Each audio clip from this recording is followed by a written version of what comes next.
I am so glad you convinced me that the family car should be the Defender 110. It is so beautiful inside, it's so comfortable, and it just feels indestructible. Yes, it really is. I've been waiting a long time for the new model to come out. The Defender 110, I'm telling you, it's my favorite car of all times. It's my third one. You know, I have stories of going off road. The guy managed the group. He was like, "What are you doing in this beautiful car?" I'm like, "I'm going off road." He's like, "Are you sure? Because you can use one of ours." And then they look like Mad Max cars. I'm like, "No, no, no, no, we're going to do this." And he was shocked. Wow. Well, it's great because the Defender has been reimagined for 21st century adventure, and its unparalleled off-road ability as well as its robust interior are invaluable whether you're headed towards uncharted territory or just a weekend of exploration. The Defender 110 tackles challenging surroundings with absolute confidence. The SUV conveys strength outside and in, featuring peerless technology like an intuitive driver display and an award-winning infotainment system. That's my favorite part, to keep you connected no matter where the journey takes you. Adventure is unique to everyone, and so is the Defender. Choose from the two-door Defender 90, the four-door Defender 110, or the larger Defender 130 with the ability to seat up to 8 passengers. You'll find uncompromising performance in all three. So pack up and go even further with the Defender 110. Learn more at landroverusa.com/defender. These days, we're all investors, trying to be smart with our money despite our worst impulses. But at iShares, we believe that deep down inside of every investor is a better investor. One that's just waiting to be let out. Explore iShares ETFs and insights and let your best investor out. Visit iShares.com for more information.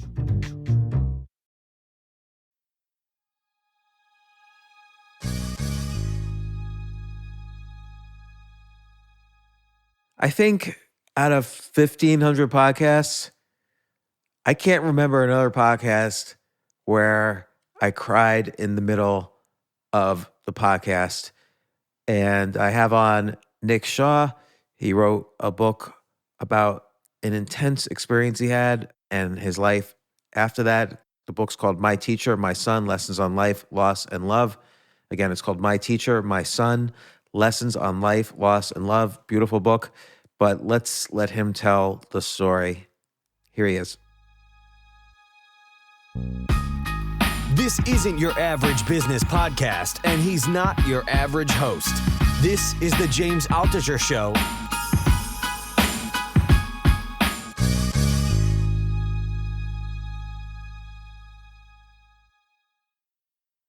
Nick, I did not expect this, but honestly, I was crying while I read your book. And it was very moving, and I'm really sorry for what happened to you. And I'm really glad you wrote this book and kind of got your lessons down. Mm-hmm. Well, thank you. I appreciate that. That was my hope is that the book would have impact. That's kind of why I wrote it. So, yeah, and I'll do an introduction with the title and all that. Well, actually, this is sort of the introduction. So it's called My Teacher, My Son, Lessons on Life, Loss, and Love. And Nick, it's your kind of journey of the loss 4.5 years ago of your 9-year-old son in February 2019, and what's happened to you since then.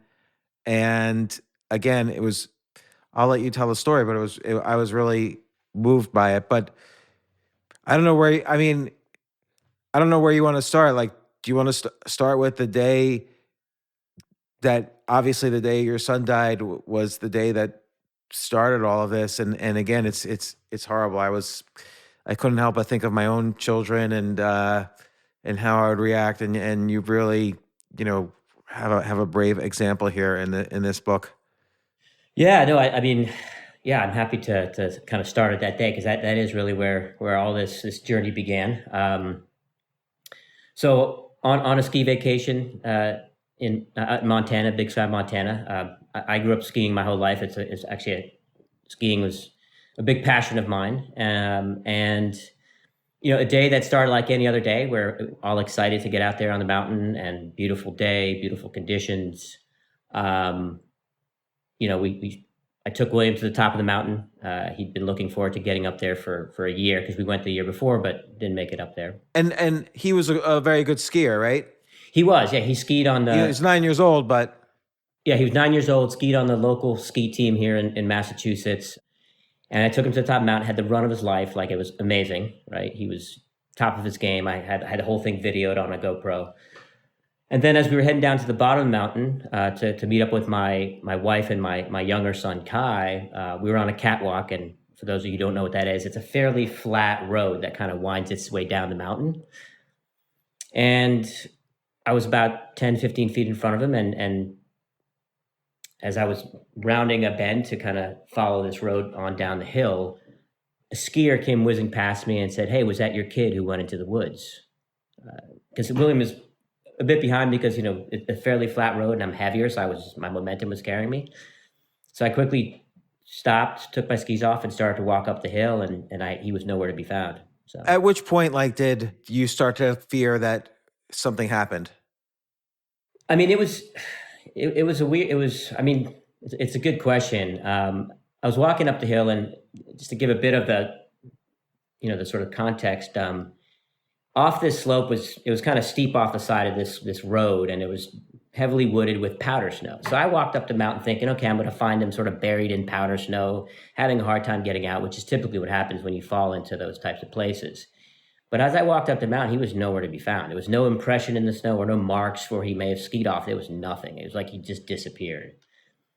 And it was a bit unsettling because it's like, well, I thought I was going to see him. So I ran back to my skis, and then I started to go into the woods to try to find him. But the snow was so deep, I couldn't get much further than sort of 5 to 10 feet in. And I fell into pretty deep powder snow and got stuck for a while. And eventually when I clawed my way out, someone who worked at the mountain saw me and asked if I needed help. And I said, yes, my son's missing. And then a search ensued. And so, I was in pretty panic mode at that point because I know he didn't ski past me. He was nowhere to be found in the woods. So it's like, what? I just didn't even know or couldn't even understand what was going on. And there was no sign at all of where you could last see his skis, the ski tracks? No, nothing. That was the weird thing about it. And even when the ski patrol came, the first thing they look for is signs or tracks. And they said, well, there's nothing here. He must have skied past you. So they sent me down to the bottom of the mountain to see if I could find him down there, and while they continued to look for him. And were you in constant communication with them at that time, or Yeah. what? So when I went down the mountain, they hooked me up with another ski patroller, a female ski patrol at the bottom of the hill, and she helped me search for him. And so she was in constant communication with them via her walkie-talkie. And then what happened? So I came outside after looking for him inside the lodge, and then I heard, her walkie-talkie kind of crackle alive, and I heard the following: he's found but unresponsive. And I was like, that just gut punched. I fell to my knees. I just, to hear that your son is found but unresponsive is just, so it's the worst thing you can think of. But even in that moment, you think, okay, maybe he's unconscious or whatever. So they then took me up the hill, about a couple hundred yards up the hill. There was a ski patrol clinic. So they took me on a snowmobile up there, and then I waited for him to arrive. And again, I still thought, okay, it's an accident. Maybe he's unconscious. Maybe I didn't know what the extent of it was. So I was just waiting in the clinic and until they finally brought him in. And even when they brought him in, again, you still cling to that hope. And I heard a helicopter had come outside, and I was like, okay, well, maybe the helicopter's here so they can take him to a bigger hospital. So for a while, I was still, hopeful that he was just needing some treatment. But then eventually the doctor came out and, said sorry, and we couldn't do anything for your son. And there must have been a million things going through your head. First off, when you saw him come in and you saw that he was unresponsive, what did you think then? Did you think, okay, at least they're bringing him in to work on him? Yeah, so I didn't actually see him because they kind of had me in sort of a waiting area, and they stationed a nurse next to me, or I think she was a nurse, just to kind of talk to me and try to calm me down. I don't think they wanted me anywhere near when he was going to arrive because they didn't want me to have any type of reaction. So I didn't see him actually come in. I just heard him come in, or the commotion. And then again, it's just the uncertainty of it all, right? You just don't know what's going on. You're waiting. and then eventually you experience what you've seen so many times. I know it's cliche, but on all these different, TV shows, any hospital drama, you see these scenes all the time on TV, and then you're in it. You're actually literally in that scene. You're the parent who's like gets told the worst possible news you could ever imagine. Yeah, I think you have a statistic in the book. I forget the exact state. It was around 10 kids per thousand, about 1% of kids ages 5 to 13, something like that, die per year. So it's a very small percentage. And Yeah. and as you put it, like now you were in that statistic, that set. Yeah, no, I mean it's exactly. We're in the modern time, so child mortality's not as normal as it once was, and particularly when you get to 9 years old, right? So yeah, we were instantaneously, we were outliers. And then they tell you, and you were by yourself more or less. Like your wife wasn't there, your other son wasn't there, your 6-year-old son Kai wasn't there. It was you and William that were up on the mountain. And Mhm. so again, like that moment, like what was going through your head? I hope you don't mind me asking these questions. This is what I do, but I know it gets No. I have no, I'll talk about this to anybody. I have no problem talking about it, and I think the experience is a big part of it, right? So I think it's important people understand what happened. I mean, instantaneously, you go into shutdown mode. I mean, like the stability of your life is gone in that moment, right? Everything you thought your life should be, how it should unfold, that's completely shattered. So you go into this crazy, you shut down. Like I was shut down. It was just like I was in a fog. I didn't quite understand what was going on. That my wife hadn't gotten there. She had gone back to the cabin we'd rented to see if William somehow skied there. So she was making her way to the clinic at that point. It's incomprehensible. And so your mind is trying to rationalize what happened, and it's not something that you can even rationalize in that moment. And so I'm just there, just trying to make sense out of this thing. And then I remember one of the first sort of real reactions I had was when I kind of realized, okay, well, he just died. And I realized I wasn't alone. And I was like, that was probably one of the worst feelings, because the first thing that I thought of was what am I going to tell my son Kai? Like, how do I tell a 6-year-old that his brother's dead? How do I face my wife, who I was skiing, I was with William when it happened? How do I face her? And that just really sent me into, just an emotional spin and a downward spiral of just, guilt, and just it was not a great place to be. I can't even imagine all the conflicting emotions, because you're right. There's how do you tell your 6-year-old? How do you tell your wife not only that her son, your son, is not there anymore, but also there's also and you hate to put it this way, but there's also fear that everyone's going to blame you. You mentioned this in the book, like you were there with him. Yeah. Well, and then you hear the horror stories, right? I mean, you hear the horror stories about what happens when this kind of tragedy hits a family. You hear about divorce and all kinds of other things that happen. Your mind just immediately goes to the worst possible places, right? It was hard. And I remember that period of time where I was waiting for my wife to get there. It was just like the uncertainty of it all was just like unbearable. And I was just pacing back and forth, and you just didn't know. I didn't know I didn't know if she was gonna, just lose it on me, and it would have been understandable, if she had done that. But it was just yet another period of uncertainty, which was a pattern, obviously, for the next while in our lives after it happened. Yeah, like those next few minutes while you were waiting for her, and after you heard the news, like what did you do? Did you just stand there?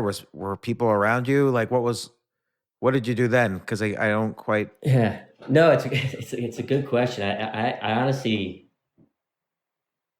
I don't even know. I mean, some of those kind of details are definitely a bit foggy. I can imagine.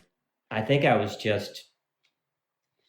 I'm an introvert, and I tend to go inward as my place of comfort. So I imagine I was just zoning out, just trying to figure it out in my head. I mean, I was just the wheels were spinning and turning and going every which way direction.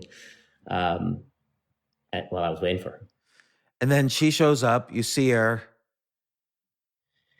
Yeah.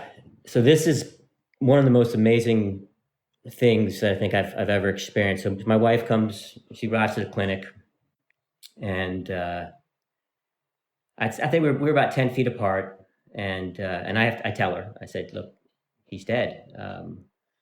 And immediately she crumbles to the ground. She's, just a complete, the emotion overtakes her. And so I rush over to her, and I join her on the ground. We're both kneeling and hugging. And then as we both stand up and she composes herself, she kind of put both hands on my shoulders and she looked me in the eye and she said, "It's not your fault." And I mean, I was stunned in the moment, right? Because I was expecting, a different reaction. And it's an amazing thing, right? For her to have put her own pain aside in that moment, because she knew that's what I needed to hear. Obviously she knows me. We have a good marriage, and she knows just how hard I was going to be on myself through this whole thing because I was with William.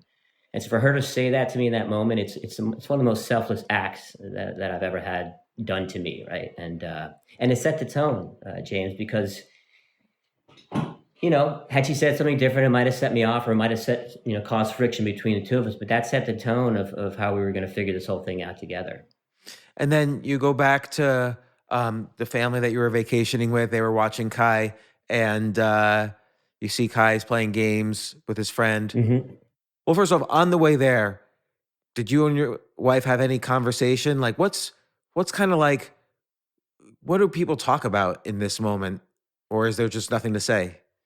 Yeah, I honestly, there's nothing to say. I don't think we weren't ready to talk things out. Right? I think we were still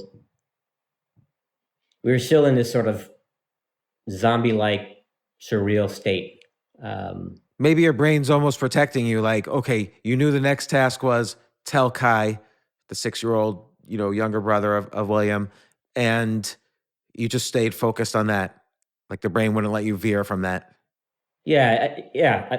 Perhaps. I mean, I think that our brains are amazing things and our bodies are amazing things, and they take over in those moments, and to try to protect you from yourself in a lot of ways. And so, yeah, I think we were both just going into that protective cocoon of silence and just trying to make sense of this thing. So now, not much was said after on a short drive from the clinic to the condo where our friends were staying. And so you see Kai, and what happens then? Yeah, we walked into the apartment, and Kai, 6 years old, he's playing with the kids of our family friends, and it was here he is. I talk about this in the book. You're looking at this very innocent child, and you know that you have to basically shatter that innocence, right? You have to basically tell them, one of the worst possible things that exists in life, right? It's the death of a sibling. And so, yeah, in that moment, it was heavy. I didn't want to do it, but obviously I felt that I had to do it because I was with William. And so we just took him into a bedroom, and I sat him on my lap, and the best I could come up with is there was an accident. Your brother won't be coming back, and he's in heaven, and that's all I could figure. I mean, again, there's no playbook for this, right? There's no sort of this is what you say when this happens, and that's the best I could come up with. And he kind of just looked at me with his big eyes. He didn't have an emotional reaction. I think his brain was trying to figure it out to the extent that it could at that age, and then he eventually just got off my lap and went back to playing with the other kids.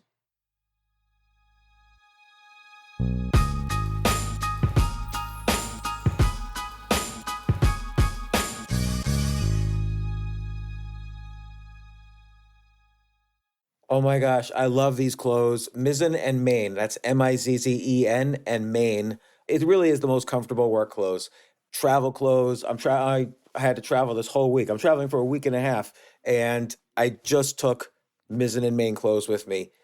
Close out 2023 in style with comfortable, breathable, packable, and machine washable pieces from Mizzen and Main. As you wrap up your year-end goals, enjoy a Mizzen and Main dress shirt that you can wear confidently. I like that they've very just nice, solid colors. I don't really like to get all fancy in patterns and everything, although they do have some pattern shirts, but very comfortable clothes, stretchable pants. It's just super comfortable, but they look professional and you can wear them casually or professionally. I like some of their flannel shirts or untuck shirts. I love untuck. I never tuck in. So again, whether you're shopping for a special someone or giving yourself the gift you really want, I just buy myself gifts. Mizzen and Main is the perfect gift for any guy who works, travels, and or cares about looking and feeling great. As you could tell by my many photos across the internet, I care about looking fantastic. I'm practically a model. And let's be honest, every guy loves to look great. So again, shop now at mizzenandmain.com and save 20% when you spend $130 or more using promo code James. That's promo code James at Mizzen and Main, Mizzen and Main.com.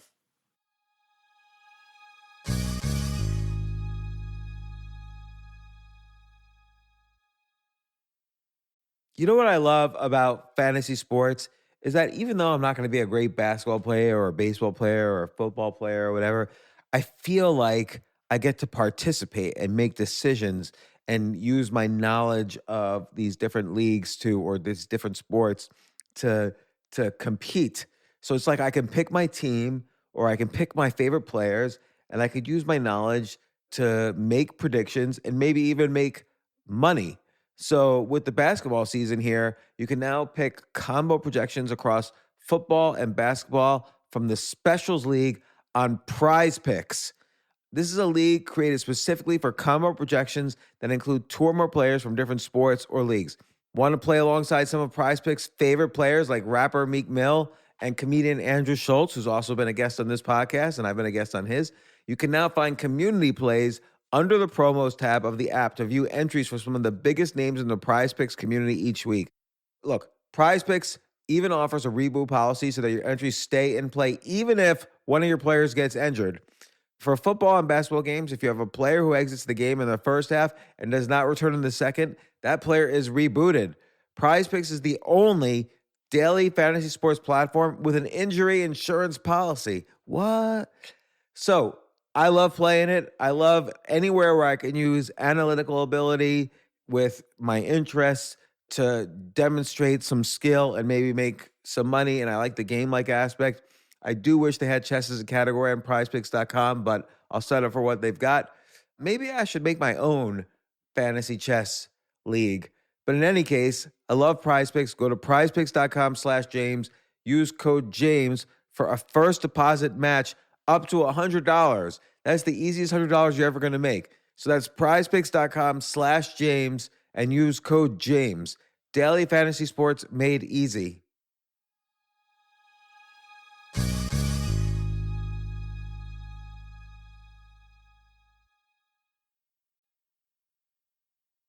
Is there a parallel in your life, like when you were younger? What's the first close loss you experienced? How old were you? That's a good question. I mean, it was. I mean, probably in college. It was. I don't. I mean, I was fortunate not to Grandparents experience. or Yeah, grandparents. I'd say probably grandparents. Yeah, so maybe even closer to like in my 30s, to be honest with you. I was fortunate not to have been confronted with that kind of loss in my life. yeah, for me it was grandparents. It was never anybody close like what Kai was experiencing then. And I mean that kind of close. And I'm just trying to remember what I, as a 6-year-old, was thinking. And really, I know I wasn't as sad as, for instance, my father, because it was his mother that had died. And I know I was more worried about. I just didn't know what to do. Everybody was acting differently, and I obviously was sad, but I just didn't know what to do. That's the only thing I was thinking. Yeah, it's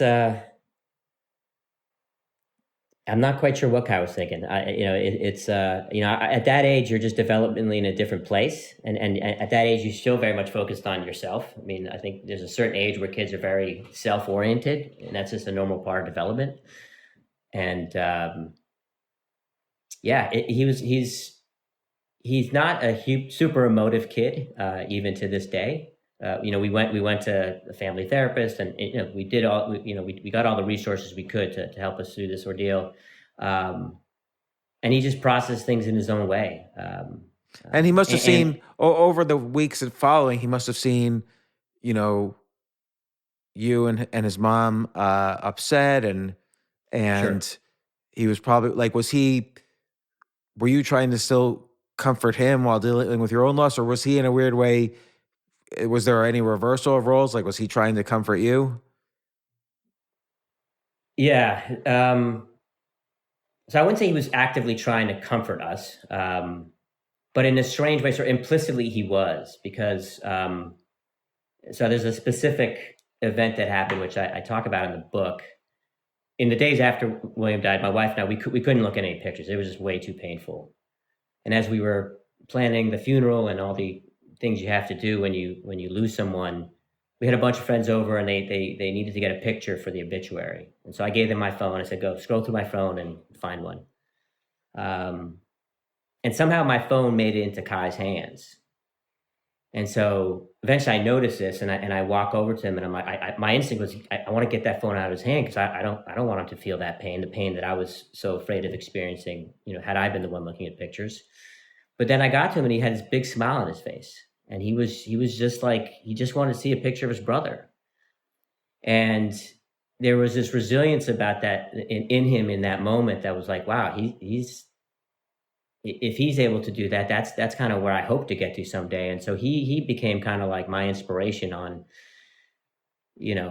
how to move forward and move towards the pain as opposed to move away from it. Now, it didn't happen in that moment. It took me many, many more months to get there for myself. But just that moment was such a salient point, to see this little boy just like holding this phone and smiling and being okay, I guess from thinking about it from an evolutionary psychology point of view, in order for a kid to survive, as opposed to an adult who's developed all of their skills and has their place in the tribe and so on, a kid needs to adapt constantly to survive, for millions of years.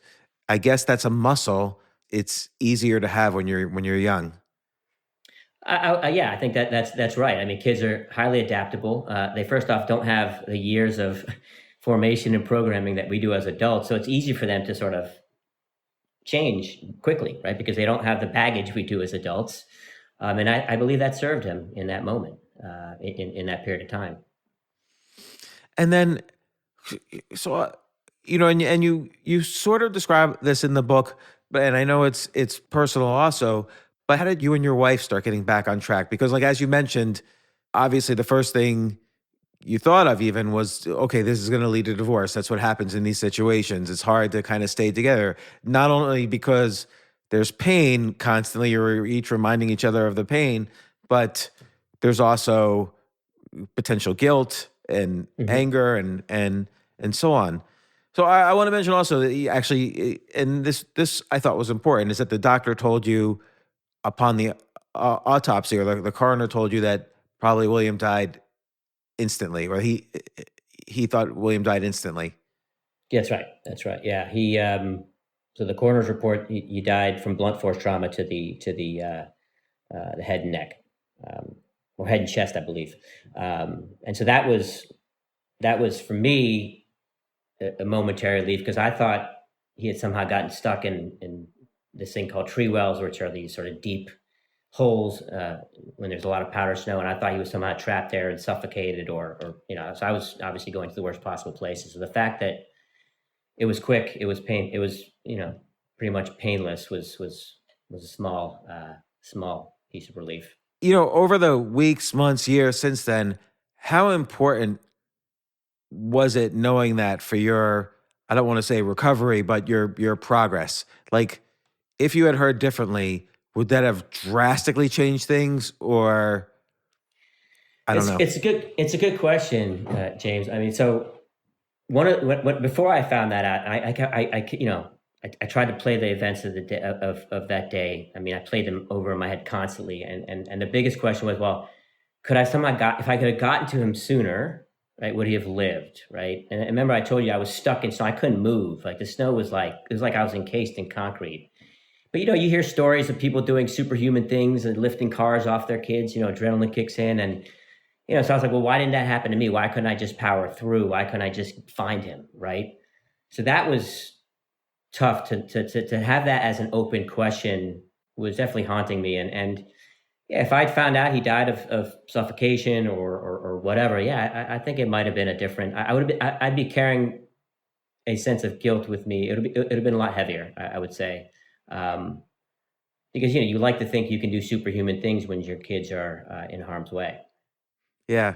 And also, you don't want, I mean, so there's two things there. One is there's thoughts that maybe you could have saved him. And then two, there's reliving and imagining what he might have been going through.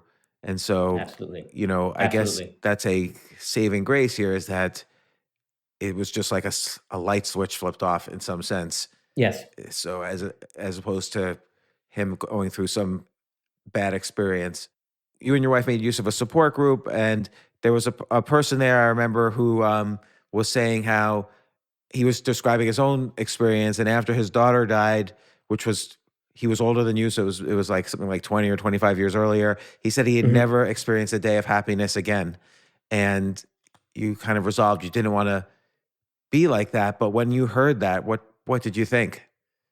It was. I mean, so we needed to find a support group. So there was one conveniently in the town the next town over. So we said, well, let's go try that out. And yeah, this is where we heard that statement. And this was from like the guy moderating it, and it was, that it was like, and I use this reference, but it's like being handed a sentence, right? Like it's it. You're doing life of unhappy. Your sentence is a life of unhappiness. And I was like, that is, I don't know. That was the most demotivating sort of thing I'd ever heard, right? I mean, obviously, it's terrible to lose your child, but you hope you'll somehow come out the other side. And to hear that from someone, yeah, it was a hard thing to hear, and at the same time, I my wife and I looked at each other and said, we can't do that. I mean, look, it's funny. A lot of people are like, well, you guys you're unbelievable. You're an inspiration, and I'm happy that we're inspiring people. That's fine. But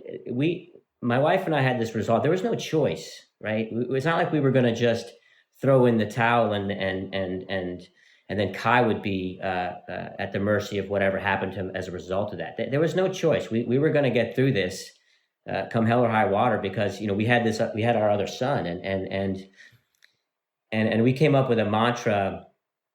It's one that I kind of came to me one day. What would Willie want? And William would not have wanted us to just throw in the towel, and he wouldn't have wanted his little brother to suffer more than he had already. So I don't know why, but that was from the earliest days, and maybe it started when my wife and I met when we saw each other in the clinic. But we had this very deep resolution to not let this destroy our family. What do you think would have happened, or what do you think would have been different if you didn't have Kai? If Kai wasn't there, if you didn't have a second son? It's funny you ask that, because it's something my wife and I had talked about a couple. Like we'd say, thank God we have Kai, right? Because if we didn't have a son, I don't know. I mean, I don't know if we would have survived. Because what are we fighting for? I mean, yes, our marriage was strong, but we had nothing anchoring us. We might not have had anything anchoring us. It's not. I mean, who knows, right? We did have Kai, but it would have been a hell of a lot harder, because you need something that you can focus your energies on, something that you can fight for. And for us, that was Kai.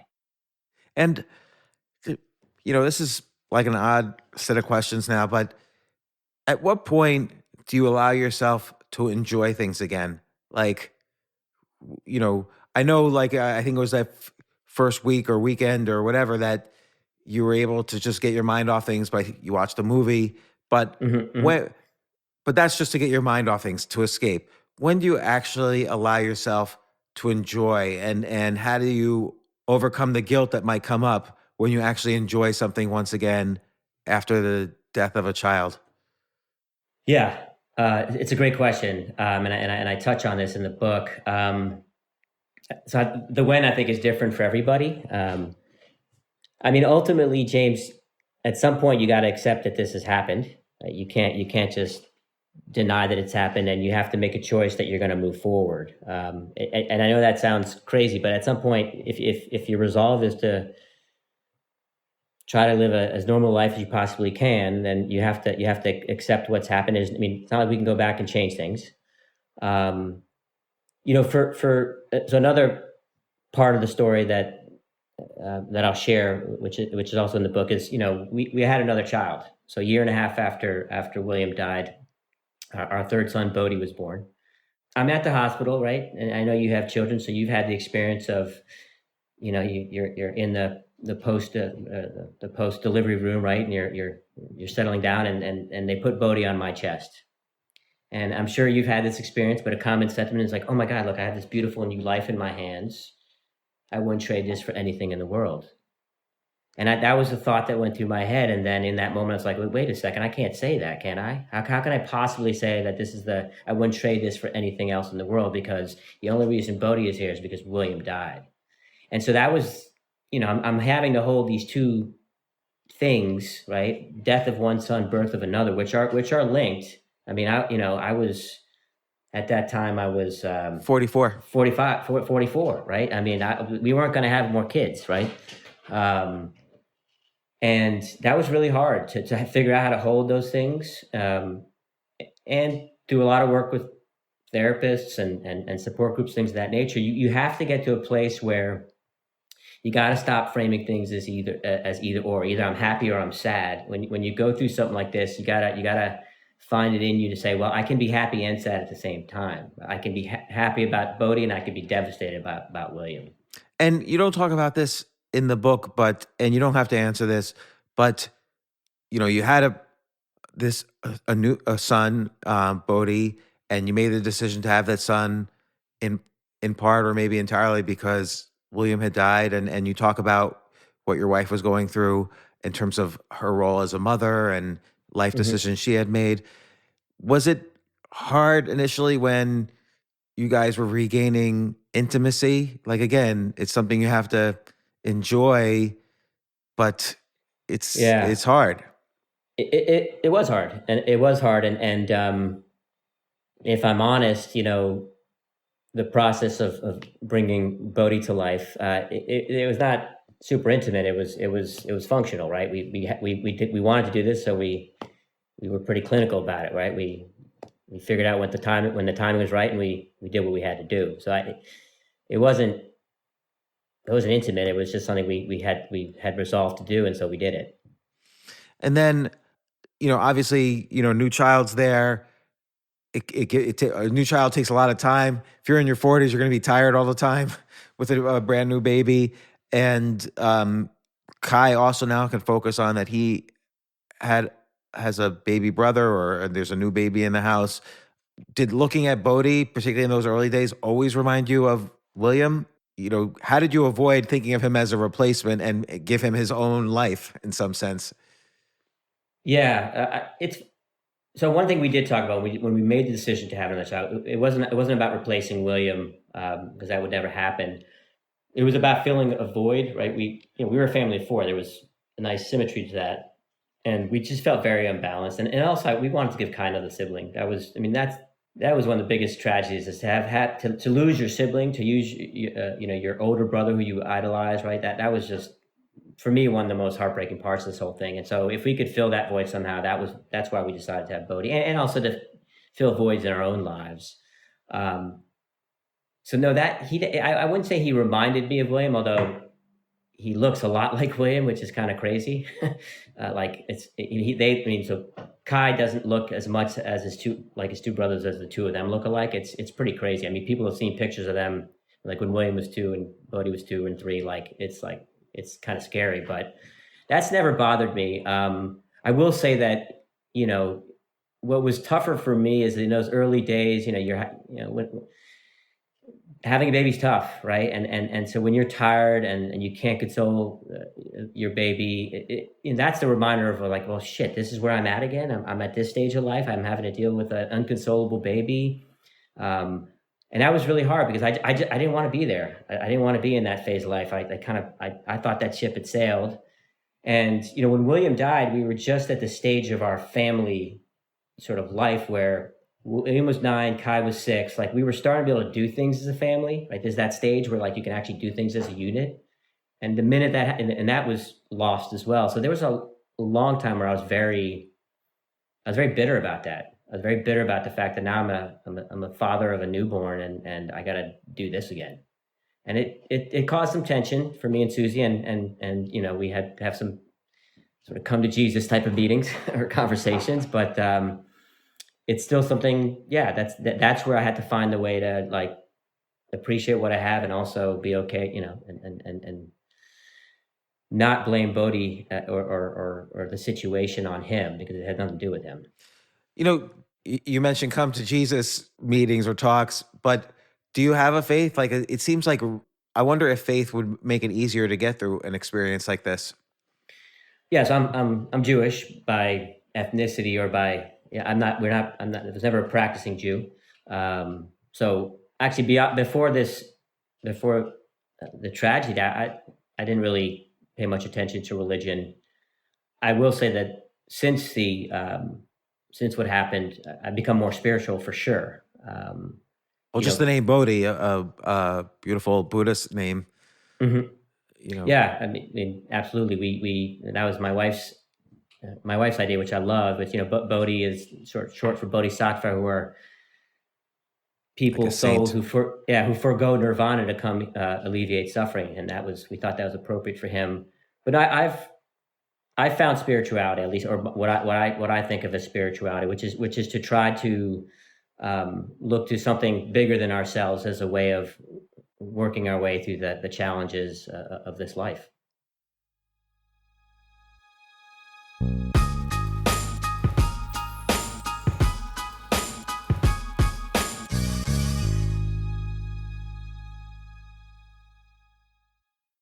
This is such a valuable service for all business owners, big businesses, small businesses, doesn't matter. I wish I had this in the many different businesses that I've started. Sometimes it seems like your business is humming, but then suddenly you don't understand it. You're starting to fall behind. You're not understanding where your costs are, where your revenues are, where your payments are. Teams are buried in all sorts of like BS work, and you can't seem to close the books. So you need like one dashboard, one source of truth. I'm jealous of this business, NetSuite from Oracle, of course, NetSuite by Oracle. I wish I'd come up with this idea. It's a brilliant concept to have all your business intelligence on one dashboard. This is why you need to know these three numbers: 37,000, 25, and 1. So 37,000, that's the number of businesses which have upgraded to NetSuite by Oracle. NetSuite is the #1 cloud financial system, streamlining accounting, financial management, inventory, HR, and more. 25. NetSuite turns 25 this year.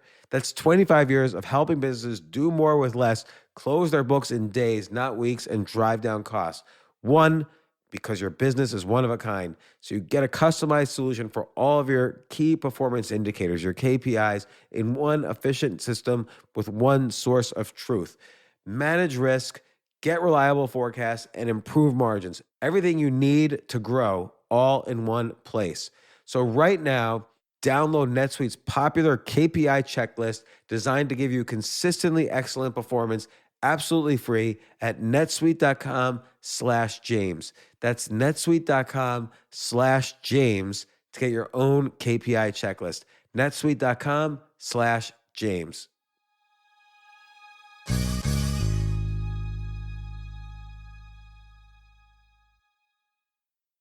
The future of learning is definitely online. Like, it's such BS that you have to spend $200,000 or take $200,000 in loans and go to some fancy school when it's useless. It doesn't guarantee you a job.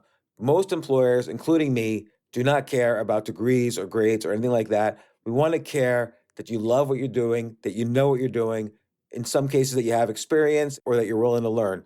But people in general love learning and are curious. Like the key to success is curiosity. And I think masterclass.com is the perfect model for online learning. I'm really happy they're sponsoring this episode. If you're going to give a gift, give the gift of learning. Masterclass makes a meaningful gift this season for you and anyone on your list because both of you can learn from the best to become your best, from leadership to effective communication to cooking. Let me tell you some of the classes I've taken. I've taken comedy from Steve Martin. I mean, can you believe I can take a class from Steve Martin on comedy, or Judd Apatow, my favorite comedy director? I could take an actual class from him on writing. Wolfgang Puck on cooking. Dan Brown on writing, or Judy Bloom, who's been on this podcast, on writing. By the way, Wolfgang Puck also has been on this podcast. It's such a pleasure. I try to take classes all the time from masterclass.com. And whether you're watching Masterclass on TV or listening in audio mode in the app or on their site, the quality speaks for itself. It's like these masterclass instructors are your own personal mentors that are going to help you reach the next level. How much would it cost to take one-on-one classes on comedy from Steve Martin or on chess from Gary Kasparov? You just wouldn't be able to do it. But it would cost hundreds of thousands of dollars. With a masterclass annual membership, it's $10 a month. Memberships start at $120 a year for unlimited access to one-on-one classes with all 180 plus masterclass instructors. So it's not just $120 for one instructor. You get all 180 plus masterclass instructors. Boost your confidence and find practical takeaways you can apply to your life and at work. And if you own a business or are a team leader, use Masterclass to empower and create future-ready employees and leaders. That's the real education in today's world. So this holiday season, you can give one annual membership and get one free at masterclass.com/JAS. JAS, of course, stands for the James Altucher Show. So right now you can get two memberships for the price of one at masterclass.com/JAS. Masterclass.com/JAS. Offer terms apply.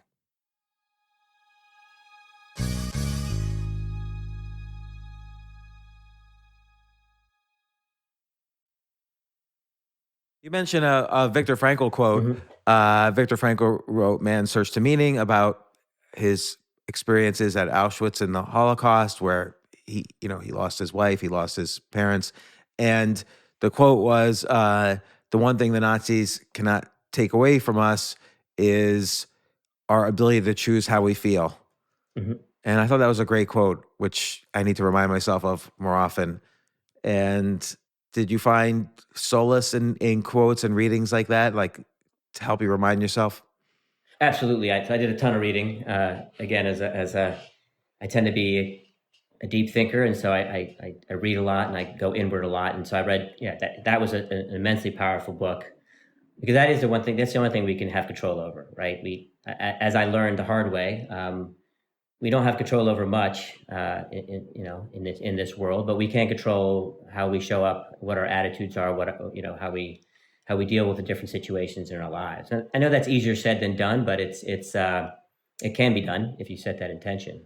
I wonder if like Viktor Frankl is an interesting example where he did ultimately get out of Auschwitz and his suffering stopped for the moment, or that particular suffering. Now, he had the suffering that knowing that his wife had died in a concentration camp and many people that he knew.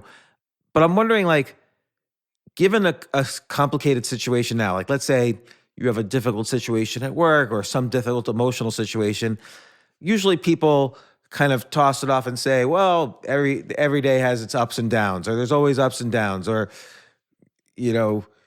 I've been down so long, everything's probably up from here. But when you have like a real tragedy happen, sometimes things don't cycle back up, right? They could just stay bad. And does that ever come into your mind now when considering situations? When considering just any situations, or like a bad situation, the first thought might be, oh, this is one of those down moments, but they're followed by, things cycle up and down. But you have this realization or this awareness that sometimes things don't always cycle back up. Sure, absolutely. Look, I mean, I'll be the first to admit, even though I've learned a lot from everything that happened, I haven't put them as much into practice as I would like. It takes practice and intention, and there's many times where I fall into sort of victim mode and woe is me and life sucks, and either I catch myself and remind myself of Viktor Frankl, and even Susie when she had that reaction when she first saw me at the clinic, my wife Susie, or I get reminded by others, right? You know, it, it's okay to make mistakes. It's okay to you know to not always have the right attitude, but hopefully we can catch ourselves at a point where it doesn't do too much damage. Like, how did you rebuild your work life? So you took 6 months off, and Yeah. then you get back to work. Like, how do you just start calling customers again and doing your job again and dealing with your coworkers? And now I understand, you're on to, bigger and better things as well. And how Mhm. do you do that? I mean, I think you just, in some ways, that's not as hard as you would think because it gives you a structure, and a way to take your mind off things. Um, we are creatures of habit, so it wasn't, at least for me, it wasn't too hard to kind of fall back into the old habits I'd built around work. And again, it was a way also for me to focus my energies elsewhere, because I think one of the things about grief and dealing with this type of loss is you also need a break from it every now and again. It can be, it takes a lot of energy, and I think you need a break from it. And I guess knowing that you're doing it for something, like you had Kai, you Hmm. had, Susie, you had now then Bodhi. So it allows you to give yourself permission to be creative again. Good work requires some creativity. Absolutely. Yeah. And it allows you to give yourself permission to do that. And it's kind of like how Viktor Frankl, he had to find his why, his meaning, Hmm. and in order to push forward, and that's what you're able to do around work, and that drives it forward. Absolutely. Yeah. I mean, I think that was part of it. And I think when you just use the phrase "finding your why." I mean, for me, my book eventually became my why. Right? Kind of putting this into the world was as meaningful and purposeful an endeavor. It's probably the most meaningful and purposeful thing I've ever done. Right? It really. Yeah, and your wife writes the prologue, and she starts off saying, um, that you're complimentary, but this is a nice way to say that you're the proverbial opposite to attract. And she says, "I say yes to everything and everyone," and Nick's first response is always no. That's true. And she says that this book was even the style of this book was very different for you. I forget. So she says actually that you met on a blind date in Manhattan. What did you first think of her when you first saw her? I mean, I don't know if you've ever been on blind dates, James, but it's a bit of a crapshoot. Yeah. You never know what you're going to get. And this is like a mutual friend set us up. This is before all the dating apps, but I was like, okay, she's attractive, cute, and we had a real connection. We had a really good time on our first date. Like, it's the best first date I've ever had. We just had fun. It was easy. It was never that sort of awkward whatever that might experience sometimes. And she was 24, I was 27 at the time. It was a different stage of life, but yeah, she was bubbly. She was cute. It was a breath of fresh air for me. Yeah. And then how long were you dating before you got married? Let's see. So we met 2002, 4 years. Okay. Uh, obviously I know someone who was at your wedding, our mutual friend Dan, and Hmm. he was telling me that at the wedding, Susie ran and jumped right into your arms as she went down the aisle. Yes, that's right. Yeah, that's who she is. Right? She's bubbly, energetic, likes to have fun, and is an unbelievably caring person. You said earlier that there is no guidebook for this sort of thing, but I think your book is a guidebook. Like, I was thinking as I was reading this, like, I was thinking there, but for the grace of God, go I, because this obviously any situation can happen to anybody. But if something like this were it to happen to me, I would certainly, not only the things that we talked about, but many other things in the book, I would certainly read this book over and take these lessons. Or if someone I knew had this type of grief and tragedy, I would get them this book. Like this really is like a guidebook. Like I was thinking, boy, that's really great that Susie did it. That's really great that Nick thought this or did this. And I was noting, because this is the scariest thing in the world, particularly if you have kids and the impact they have on your life. By the way, nothing wrong with not having kids either, but it's a particular kind of, relationship. And this would be a guidebook for me if something like this ever happened to me. And my kids are out of the house; they're older, they're in their 20s, but still, no matter what, you never want to outlive your kids, as you've experienced. Yeah. Look, if it can help even one person, whether it's someone who's grieving or someone who's just having going through a rough patch. One of the things for me, when this happens to you, when your child dies before you, it's sort of it's a smack in the face of how fragile life is. I mean, we were 5 minutes from the bottom of the mountain, right? Like 5 minutes, and we would have had our reunion with Susie and Kai. Would have kept skiing as a family. Like William was maybe 10 to 15 feet behind me, right? Half an hour before he was having the time of his life. Like it's razor thin, the margin or it can be, between life and death. And, for me, as a wake up call, and I say this to my clients all the time, this ain't no dress rehearsal. This is it. Like, this is the one life you have that we know about anyway. And, if you're grappling with this or that, like, don't be okay with that. Do something that's going to bring more meaning to your life, or resolve whatever issues that are, giving you a hard time. Again, you don't want to leave this life with any regrets. Look, I'm not saying throw caution to the wind, but I think too many people suffer unnecessarily for a slew of different reasons. And my hope is that, if they read this book, that, they can make a different choice that'll bring them more happiness. But you coach leaders and CEOs, correct? Like executives? What's the name of your business? Mirrorbox Leadership Lab. And what situations do you see them in that they suffer from, that now with this perspective, you can say to them, like, why are you, like what are some of the situations they suffer from? Look, I think it's a tough world right now to be an executive. I think executives are caught in an endless cycle of doing the work, being in meetings. It's a constant and endless pace of stuff that's getting thrown at them day in, day out.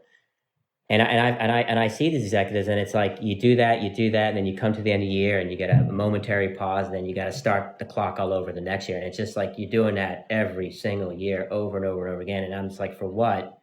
And I'm not saying you shouldn't be an executive, but if there's a way that executives find a way to pause, that's a big theme in the book, is step back, like pause, focus on what really matters. I think too many people focus on too much of what doesn't matter or is not as important for them to be focusing on. I mean, as a leader, you should be focusing on, are you on strategy? Are you making sure that the vision you set forth for your company is you're on track to achieve that? Are you developing your people? Are you showing up as a leader you should be, or you aspire to be?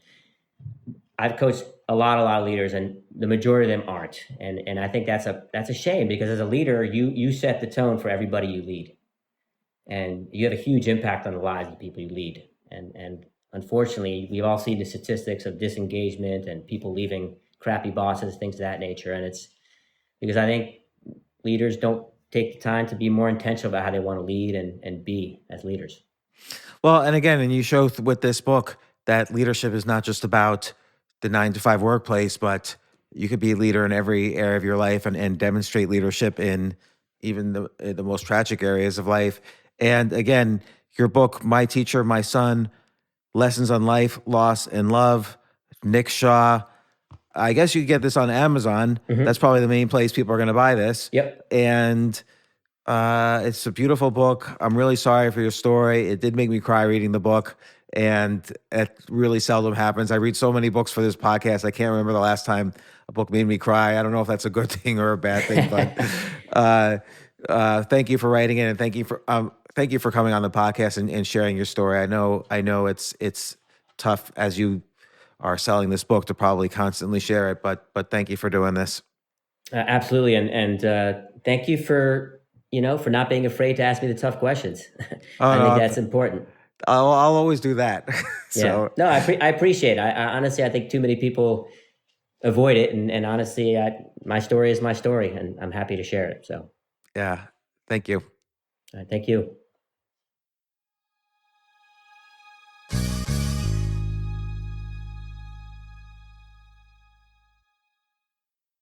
Oh my gosh, I almost had to walk out of that in the middle. And I just want to mention the book is called My Teacher, My Son, Lessons on Life, Loss, and Love by Nick Shaw. You can find it on Amazon. And they also started a nonprofit based on William and William's life, williamsbeyourselfchallenge.org. williamsbeyourselfchallenge.org. I also want to mention Nick's business is called Mirror Box.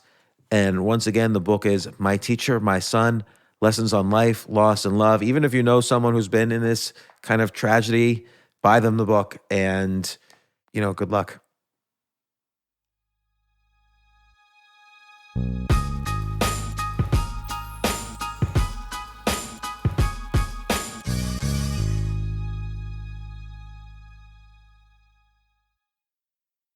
If you've ever dared to write your own story, listen to this one. Listen to how a girl named Emily pursued a career in STEM when it stood for sorry that everyone's male. Listen to how she believed more, achieved more, because she was willing to hacer more. If I tell you that you can do what Emily did, listen, but know that you can do even more. Go further by becoming a McDonald's Hacer National Scholarship winner just like Emily. Apply at mcdonalds.com/hacer. Entresto, sacubitril valsartan tablets, is the #1 heart failure brand prescribed by cardiologists and has helped over 1 million people with heart failure.